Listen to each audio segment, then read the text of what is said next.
All right. So another theorist this is all based in is the work of Paulo Freire. His seminal book, Pedagogy of the Oppressed.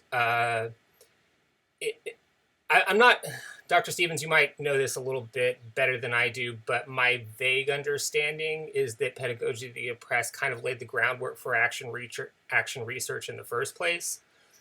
Um, and it's the idea that traditionally, what we think of as sort of like direct teach um, models are about depositing into students a certain set of knowledge that that students are looked at as kind of like a blank slate, that the education is to prepare them to be maximally useful to an outside power structure that doesn't have their best interests at heart.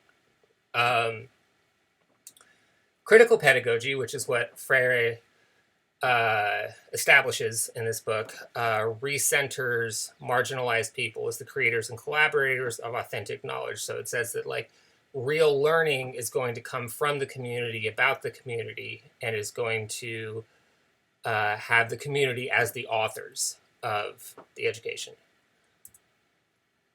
Um, and then Augusto Boal, who was also Brazilian, contemporary of Freire's, came up with Theater of the Oppressed as an actionable group activity to implement the principles that Freire had come up with.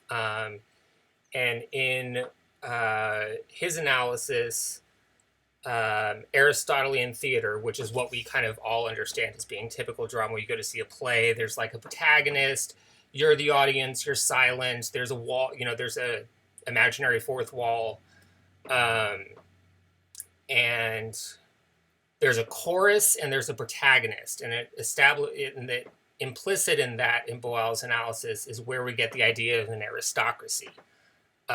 That the protagonist is a person but is separate from normal people, and that normal, everyday folks don't have the same qualities that the protagonist or the implied aristocracy does. um,